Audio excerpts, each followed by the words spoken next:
pastor can commit sin. Yes, a pastor can commit sin. But that doesn't mean you should crucify him.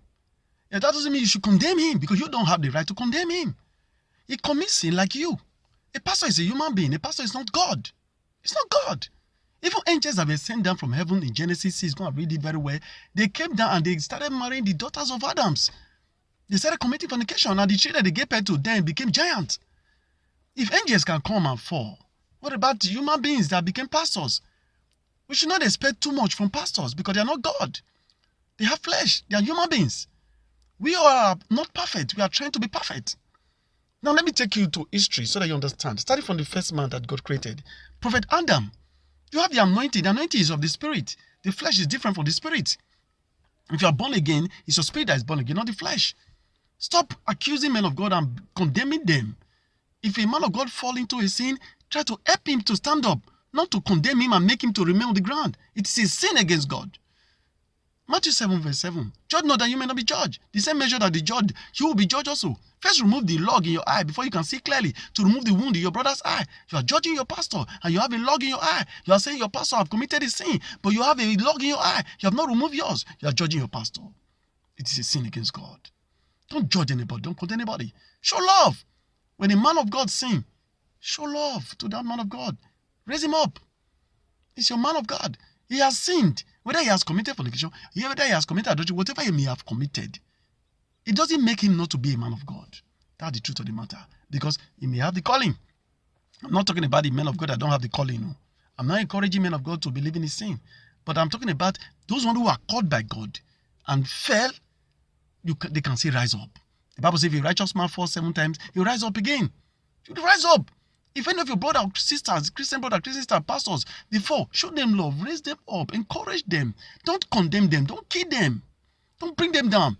Because you are making yourself to be in danger of a fire for condemning them. I want to make you to understand something. Let's start from Prophet Adam, the first man that God created. Adam was a prophet, and he was the first man that God created. He disobeyed God.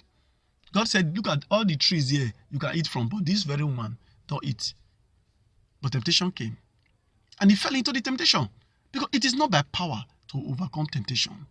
That's why Jesus Christ said, watch and pray that you fall not into temptation. And he fell. Through the wife. The temptation came and he fell. Does that make him not to be Adam? He remained God's servant. God still continued to speak to him after the disobedience. Look at Moses, another prophet again. I'm telling you, pastors that have failed, that committed sin. Moses told the children of Israel not to marry from a particular tribe that God said they should not marry from there. But he broke the law and married from there. He married the second wife from there. And yet God was still using him. Are you getting what I'm saying? Let's be very careful. Because the Bible said the gifts of God are without repentance. You need to know. If you have the anointing, you have the anointing already. If you have been given the gift, you have been given the gift already. If you are not living in sin, the gift will still be operating. I'm telling you. The gift that God gave to the devil, did he take it from the devil? All those powers he gave to the devil. The devil is doing evil now. Is the power not still with the devil? It's still there. That's why it's God.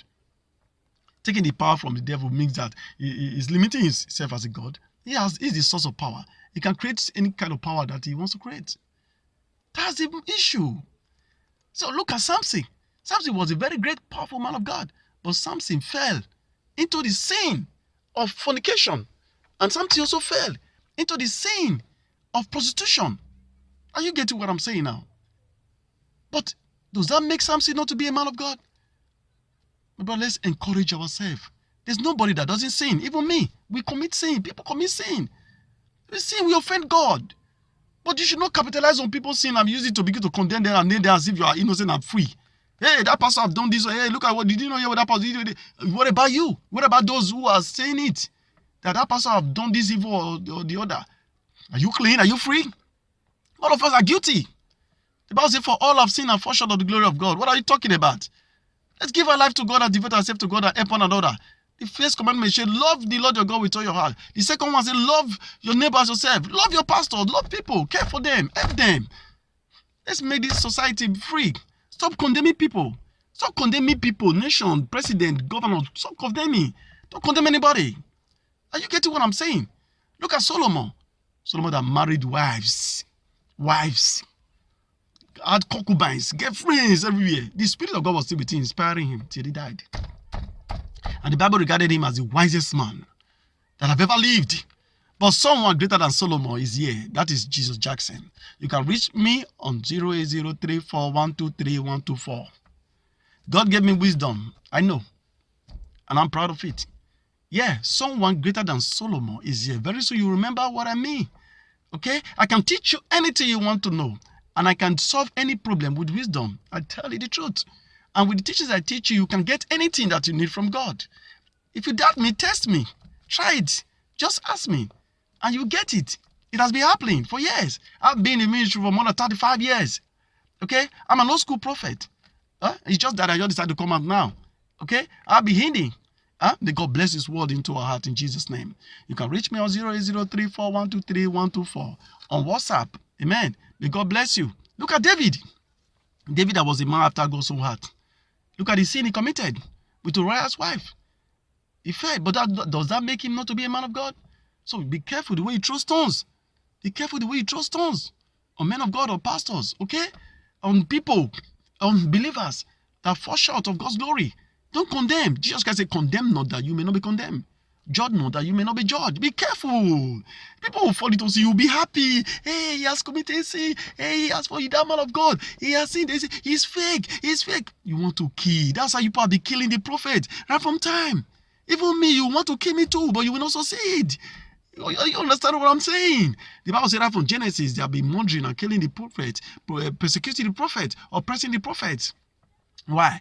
Because of their gospel, because of the truth that they preach, because the ways of man does not agree with the ways of God. That is why I told you before. Where the truth is being preached, people don't gather there. A church where the truth is being preached, they don't have members. But where the truth is not being preached, you see crowd.